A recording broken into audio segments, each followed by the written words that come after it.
जय श्री हरि विष्णु, जय माता रानी। दोस्तों, आपके अपने चैनल धर्म साधना में आपका बहुत बहुत स्वागत है। माँ भगवती दुर्गा की कृपा आप और आपके पूरे परिवार पर सदा सर्वदा बनी रहे। दोस्तों, मकर संक्रांति का दिन आप सभी जानते हैं, ये दिन बहुत ही पवित्र माना जाता है, बहुत ही शुभ माना जाता है। आज के दिन जो भी हम शुभ कर्म करते हैं, जैसे कुछ दान करते हैं या पवित्र नदी में स्नान करते हैं, भगवान का भजन करते हैं, किसी मंत्र का जप करते हैं या अपने जीवन की परेशानियों को दूर करने के लिए कोई उपाय करते हैं, तो उसका बहुत ही शीघ्र हमें फल प्राप्त होता है। और धार्मिक ग्रंथों के अनुसार मकर संक्रांति का दिन इतना पवित्र होता है, इतना शुभ होता है कि इस दिन अगर हम कोई भी शुभ कर्म करते हैं, कोई दान धर्म करते हैं या कोई उपाय करते हैं, तो जन्म जन्मांतर तक इसका शुभ फल हमें प्राप्त होता है। शास्त्रों में मकर संक्रांति के दिन को दुर्भाग्य दूर करने वाला दिन माना गया है। मतलब अगर आपका भाग्य साथ नहीं देता है, आप कोई भी कार्य करते हैं उसमें आपको सफलता नहीं मिलती है, तो आज के दिन एक छोटा सा उपाय करके भी आप अपने भाग्य को मजबूत बना सकते हैं। और आज की वीडियो में एक बहुत ही अचूक उपाय आपसे शेयर करने वाली हूँ। इस उपाय को करने से आपको आर्थिक तंगी से छुटकारा मिलेगा, नौकरी में, व्यापार में आपको तरक्की मिलेगी। और अगर आप कोई व्यापार करते हैं, व्यापार में आपको घाटा हो रहा है, तो आपको ये उपाय मकर संक्रांति के दिन जरूर करना चाहिए। घर में पर्याप्त मात्रा में धन नहीं आता है या धन आता है लेकिन घर में धन टिकता नहीं है, घर में बरकत नहीं होती, ऐसे आप लोगों के बहुत सारे प्रश्न आते हैं, तो इस उपाय को जरूर कीजिए। इसके अलावा अगर आपके घर में बहुत अधिक कलह क्लेश रहता है, दाम्पत्य जीवन में परेशानियां बनी रहती हैं या फिर आपके विवाह में बहुत अधिक देरी हो रही है, तब भी आप इस उपाय को कर सकते हैं। और जैसे कि बच्चे पढ़ते हैं लेकिन पढ़ाई का उतना अधिक रिजल्ट आपको नहीं मिल पा रहा है, शिक्षा में सफलता नहीं मिल पा रही है, या कई बच्चे याद तो करते हैं लेकिन अंत समय में जब एग्जाम का टाइम आता है वो भूल जाते हैं, इस प्रकार की अगर स्थिति है तो आप ये उपाय करेंगे, निश्चित ही आपको लाभ होगा। मतलब जो उपाय मैं आपसे शेयर करने वाली हूँ, ये उपाय बहुत ही छोटा है लेकिन बहुत अचूक है। और आज का दिन इतना श्रेष्ठ है कि अगर आप इस उपाय को करते हैं तो निश्चित ही आपको लाभ होगा और वर्ष पर्यंत आपके ऊपर माँ लक्ष्मी की कृपा बनी रहेगी। तो घर में सदैव माँ लक्ष्मी की कृपा बनी रहे, इसके लिए इस उपाय को आज के दिन करना अत्यंत आवश्यक है। तो आज की वीडियो बहुत महत्वपूर्ण है, पूरा जरूर देखिए। और अगर आपको आज की वीडियो अच्छी लगे तो इसे लाइक भी जरूर कीजिए, शेयर भी जरूर कीजिए फैमिली फ्रेंड्स के साथ। और चैनल पर पहली बार आए हैं, अगर अभी तक आपने चैनल को सब्सक्राइब नहीं किया है, तो आज की वीडियो अगर आपको अच्छी लगे तो चैनल को सब्सक्राइब जरूर कर लीजिए और बेल बटन को भी प्रेस कर लीजिए। तो इससे ये होगा कि इस चैनल पर जो नई वीडियो अपलोड होंगी उनकी नोटिफिकेशन आपको सही समय पर प्राप्त होगी। और अब बात करते हैं उपाय के बारे में। तो देखिए, इस उपाय को आप मकर संक्रांति के दिन पूरे दिन में कभी भी कर सकते हैं। जैसे कि सुबह आप अगर स्नान दान के समय नहीं कर पाते हैं, मान लीजिए कि सुबह व्यस्तता होती है, सुबह सभी को स्नान करने की भी जल्दी होती है और दान करना भी आवश्यक होता है, तो अगर आपके पास उस समय ना हो तो आप दिन में भी कर सकते हैं, शाम को भी कर सकते हैं, पूरे दिन में कभी भी कर सकते हैं। मकर संक्रांति का दिन बहुत शुभ होता है, तो आपको जब भी समय मिल जाए, सुबह या शाम, कभी भी कर सकते हैं। और हाँ, ये उपाय कोई भी कर सकता है, महिलाएं भी कर सकती हैं, पुरुष भी कर सकते हैं। जैसे कि अगर आप पीरियड्स में हैं तो आप ये उपाय नहीं कर सकती हैं, ऐसे में आप अपने घर में किसी दूसरे सदस्य से भी, मतलब जैसे कि आपके पति हैं या फिर आपका कोई बच्चा बड़ा है जो कर सकता है इस उपाय को, तो जरूर करवा सकते हैं। और बहुत ही आसान उपाय है, तो अगर थोड़ा सा भी बच्चा बड़ा होगा तो वो आराम से कर पाएगा, लड़का हो या लड़की, कोई भी इस उपाय को कर सकता है। तो अगर आप पीरियड्स में हैं तो ऐसी अवस्था में आप किसी और से भी करवा सकती हैं, परिवार के किसी भी सदस्य से, अपने पति से या फिर अपने बच्चों से। और इस उपाय को अपने घर के मंदिर में ही करना है। तो जब आप इस उपाय को करेंगे, स्नान करना आवश्यक है, स्नान के बाद ही आप इस उपाय को करेंगे। और देखिए, जैसे कि मकर संक्रांति के दिन वैसे भी सुबह सूर्योदय से पहले ही, ब्रह्म मुहूर्त में ही लगभग सभी लोग स्नान कर लेते हैं, तो स्नान तो आपने कर ही लिया है। जब भी आप इस उपाय को करेंगे, मतलब अगर आप सुबह नहीं कर पाते हैं तो ऐसे में आप शाम के समय कर सकते हैं। और शाम को जरूरी नहीं है आप स्नान करेंगे, आप हाथ पांव मुंह धोकर भी इस उपाय को कर सकते हैं। इस उपाय को करने के लिए घर के मंदिर में आप एक दीपक प्रज्वलित कर लीजिए, शुद्ध घी का या तिल तेल का, जो भी आपके पास उपलब्ध हो। माँ लक्ष्मी के सामने आपको ये दीप प्रज्वलित करना है, आसन डालकर बैठ जाइए आप वहां पर और फिर माँ लक्ष्मी का अपने मन में ध्यान कीजिए। और इस उपाय को करने के लिए 14 कौड़ियां चाहिए। आप सभी जानते हैं माँ लक्ष्मी को कौड़ियां बहुत प्रिय हैं और माँ लक्ष्मी का स्वरूप मानी जाती है कौड़ियां। तो अगर आप 14 कौड़ियां पीली वाली लेते हैं ज़्यादा श्रेष्ठ होगा, लेकिन अगर आपको पीली कौड़ियां नहीं मिल पाती हैं तो ऐसे में आप सफ़ेद कौड़ियां भी ले सकते हैं। बहुत आसानी से पूजा की दुकान पर कौड़ियां मिल जाती हैं और कौड़ियां बहुत महंगी भी नहीं होती हैं, काफ़ी सस्ती होती हैं। आप पूजा की दुकान से पीली या सफ़ेद कौड़ियां ले आइए और अभी जैसे कि 2 दिन का समय भी है आपके पास, 15 जनवरी को है मकर संक्रांति, तो ऐसे में आप इसी बीच में कौड़ियाँ लाकर घर में रख लीजिए। और हाँ, कौड़ियाँ घर में होनी भी चाहिए थोड़ी अधिक मात्रा में। अगर आप अपने घर के मंदिर में थोड़ी सी कौड़ियाँ रखते हैं माँ लक्ष्मी के सामने और प्रतिदिन उनकी पूजा करते हैं, तो इतने मात्र से ही माँ लक्ष्मी की कृपा सदैव आप पर बनी रहती है। तो कौड़ियाँ आप लेकर आइए। और हाँ, माँ लक्ष्मी के सामने हमने शुद्ध घी का दीपक प्रज्वलित कर लिया है। अब आपको एक पात्र में ये सभी कौड़ियाँ रख लेनी है। 14 कौड़ियाँ गिन लीजिए। ये सभी कौड़ियाँ आपको माँ लक्ष्मी के सामने रखनी है। और हाँ, कौड़ियाँ किसी पात्र में करके रखना है। जैसे कि आपके पास अगर कोई भी कटोरी हो, जैसे कि चांदी की कटोरी हो या पीतल की कटोरी हो, ना हो तो आप स्टील की कटोरी का भी प्रयोग कर सकते हैं। किसी भी पात्र में आप कौड़ियों को रखिए। और इसके बाद आपको चाहिए थोड़ा सा कच्चा दूध। अगर आपके पास गाय का दूध हो बहुत अच्छी बात है, मतलब सर्वश्रेष्ठ हो कि गाय का दूध आपके पास हो। लेकिन अगर आपके पास गाय का दूध उपलब्ध नहीं है तो ऐसे में जो भी दूध आपके पास उपलब्ध हो, कच्चा दूध होना चाहिए, बस इस बात का ध्यान रखिए। और जैसे कि कई लोगों के प्रश्न आते हैं कि हमारे पास पैकेट का दूध होता है तो क्या हम उसका प्रयोग कर सकते हैं।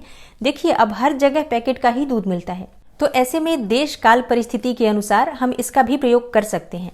तो आपके पास जो भी दूध उपलब्ध हो, अगर आप उसमें थोड़ा सा गंगा जल मिला लेते हैं तो ये शुद्ध हो जाता है। तो पहले पात्र में थोड़ा सा गंगा जल डाल लीजिए, फिर आप दूध डाल दीजिए और इसमें आपको थोड़े से केसर डालने हैं। 1 या 2 धागे केसर के हों तो उसे कच्चे दूध में डाल दीजिए। और हाँ, जैसे कि कई भक्तों के प्रश्न आएंगे कि क्या हम केसर के बिना अभिषेक कर सकते हैं। देखिए, अगर आप पूजा करते हैं, घर में मंदिर है आपके, श्री विग्रह है आपके पास कोई भी, तो आपके पास केसर होना ही चाहिए। पूजा में केसर का प्रयोग बहुत श्रेष्ठ माना जाता है।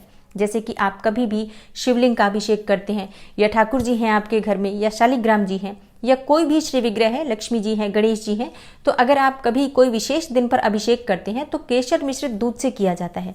तो ऐसे में थोड़ा सा केसर घर में रखना चाहिए आपको। अगर नहीं है तो कोई बात नहीं, आप सिर्फ कच्चे दूध से भी अभिषेक कर सकते हैं। तो आपके पास जो पात्र में कौड़ियाँ हैं, उन कौड़ियों का अभिषेक आप करेंगे केसर मिश्रित दूध से। और अगर आपके पास केसर ना हो तो कच्चे दूध से भी आप अभिषेक कर सकते हैं। और दूध से अभिषेक करने के बाद आपको जल से अभिषेक करना है। फिर आप एक साफ कपड़ा ले लीजिए, कोई भी लाल रंग का या पीले रंग का, साफ सुथरा, जो पूजा में प्रयोग किया जाता है, वो कपड़ा लेकर सारी कौड़ियों को पोंछ लीजिए, सुखा लीजिए। अब माँ लक्ष्मी के सामने आपको एक लाल कपड़े में वो सभी कौड़ियाँ रखनी है और इसके बाद विधि विधान से माँ लक्ष्मी की पूजा कीजिए। और पंचोपचार विधि से ही आपको इन कौड़ियों की भी पूजा करनी है। जैसे कि थोड़ी सी हल्दी, थोड़ा सा कुमकुम, अक्षत और पुष्प इत्यादि जो भी आपके पास उपलब्ध हो, वो सभी वस्तुएं इन कौड़ियों पर अर्पित कीजिए। और इसके बाद धूप दीप प्रज्वलित करके माँ लक्ष्मी की विधि विधान से पूजा कर लीजिए और कौड़ियों की भी पूजा कर लीजिए। और इसके बाद वो सभी कौड़ियाँ अपने दाहिने हाथ में आप रख लीजिए। आप चाहें तो कपड़े के साथ भी रख सकते हैं, चाहें तो कपड़ा हटाकर भी अपने दाहिने हाथ में सभी कौड़ियाँ रख सकते हैं। और बाएं हाथ से उन सभी कौड़ियों को ढक दीजिए। जैसे कि एक हाथ में रखकर दूसरे हाथ से आप उस कौड़ी को ढकेंगे और उसके बाद माँ लक्ष्मी के मंत्र का जप कीजिए। ओम ह्रीम श्रीम महालक्ष्मी नमः, ओम ह्रीम श्रीम महालक्ष्मी नमः। इस मंत्र को आप जपते रहिए। आप चाहें तो 5 या 7 मिनट तक जप सकते हैं या फिर आप गिनकर 14 बार जप लीजिए। इतने मात्र से भी काम चल जाएगा। मतलब अगर आप सिर्फ 14 बार भी जप लेते हैं तब भी आपकी कौड़ियाँ अभिमंत्रित हो जाती हैं। और इसके बाद आप इन सभी कौड़ियों को फिर से माँ लक्ष्मी के पास रखकर और प्रार्थना कीजिए कि हे माँ लक्ष्मी, आप मेरे घर में स्थायी रूप से विराजित हो। हर प्रकार की लक्ष्मी मेरे घर में विराजित हो। जैसे कि आप सभी जानते हैं, लक्ष्मी के अनेकों रूप होते हैं। जैसे कि अन्न स्वरूप में भी माँ लक्ष्मी होती हैं, स्वास्थ्य के स्वरूप में भी माँ लक्ष्मी होती हैं, विद्या के स्वरूप में भी माँ लक्ष्मी होती हैं और सुख समृद्धि ऐश्वर्य धन स्वरूप में भी माँ लक्ष्मी होती हैं। संतान स्वरूप में भी माँ लक्ष्मी का ही वास होता है और सौभाग्य स्वरूप में भी माँ लक्ष्मी का वास होता है। तो सभी प्रकार की लक्ष्मी जब घर में वास करती हैं उसे ही गरुड़ वाहिनी लक्ष्मी कहा जाता है। क्योंकि जिस घर में गरुड़ वाहिनी लक्ष्मी का वास होता है उस घर में किसी भी प्रकार का अभाव नहीं रहता है। मतलब सभी चीजें भरपूर मात्रा में होती हैं। तो आज हमने जो कौड़ियाँ सिद्ध की हैं, अभिमंत्रित की हैं, ये समस्त प्रकार की लक्ष्मी के वास के लिए अभिमंत्रित की हैं। तो माँ लक्ष्मी के सभी स्वरूपों का अपने मन में ध्यान करके और प्रार्थना कीजिए कि हे माँ लक्ष्मी, आप हर स्वरूप में हमारे घर में वास करें। तो इस प्रकार से अपने मन में भावना करके और विधि विधान से पूजा करके आप माँ लक्ष्मी की आरती कीजिए। क्योंकि माँ लक्ष्मी आपके घर में विराजित हो चुकी हैं, तो उनके स्वागत में उनकी आरती होना अत्यंत आवश्यक है। और आरती पूर्ण करने के बाद क्षमा प्रार्थना कर लीजिए। पूजा में किसी भी प्रकार की जाने अनजाने हमसे गलती हुई हो तो इसके लिए हे माँ लक्ष्मी हमें क्षमा करें। और इसके बाद ये कौड़ियाँ आप वहाँ से उठा लीजिए, माँ लक्ष्मी का स्वरूप मानकर अपने घर में हर स्थान पर जहाँ पर भी आप धन संचित करते हैं, जैसे कि आपकी अलमारी में या फिर आप तिजोरी में अगर पैसा रखते हैं, जहाँ पर आप धन संचय करते हैं वहाँ पर आप एक कौड़ी रख दीजिए। और हाँ, ज़रूरी नहीं है कि आप किसी कपड़े में बांध कर रखेंगे, आप ऐसे ही रख दीजिए। और एक कौड़ी आप अपने पर्स में रख दीजिए। और हाँ, जैसे कि घर में कई लोग अगर धन कमाने वाले हैं, मतलब कई लोग काम करते हैं, पैसे कमाते हैं, तो आप अलग अलग भी सभी के पर्स में एक एक कौड़ियाँ रख दीजिए। और हाँ, जैसे कि बच्चे पढ़ते हैं तो उनकी बुक सेल्फ में बहुत ज़रूरी है कि आप एक कौड़ी रखिए, माँ सरस्वती का स्वरूप मानकर कि बच्चों की शिक्षा में सफलता की प्राप्ति हो, जो भी वो पढ़े उन्हें याद हो, माँ सरस्वती की कृपा उन्हें प्राप्त हो। ऐसा मन में भावना करके माँ सरस्वती स्वरूप मानकर एक कौड़ी उनकी बुक सेल्फ में रख दीजिए। और एक कौड़ी आप अपने घर में, घर की रसोई में रखिए, जैसे कि जो चावल का कंटेनर होता है जहाँ पर आप मुख्य रूप से चावल स्टोर करते हैं, वैसी जगह पर चावलों के बीच में आपको कौड़ियाँ रखनी है। इससे आपके घर में हमेशा माँ अन्नपूर्णा का वास बना रहेगा, घर में बरकत बनी रहेगी। और चावल के साथ जब भी हम कौड़ियाँ रखते हैं या चांदी का सिक्का रखते हैं तो इससे घर में सुख समृद्धि और माँ लक्ष्मी की कृपा सदैव बनी रहती है। तो इसलिए घर में कभी भी चावल खत्म ना हो, इस बात का ध्यान रखिए। और जिस जगह पर आप कौड़ियाँ रख रही हैं उस बर्तन से चावल कभी भी खत्म नहीं होना चाहिए। खत्म होने से पहले ही फिर आप चावल लाकर उसमें भर दीजिए। और इसी प्रकार से बाकी कौड़ियाँ भी आप रख सकते हैं, जैसे कि अगर आपके पास व्यापारिक स्थल है तो आप अपने व्यापारिक स्थल पर रख सकते हैं, गल्ले में रख सकते हैं, तिजोरी में रख सकते हैं। और इसी प्रकार से आपको ये कौड़ियाँ हर जगह रखनी है जहाँ पर भी आप चाहते हैं कि वृद्धि हो। जैसे कि अगर आप अपनी ज्वेलरी कहीं अलग रखते हैं तो आप उस ज्वेलरी के बीच में, गहनों के बीच में रख सकते हैं।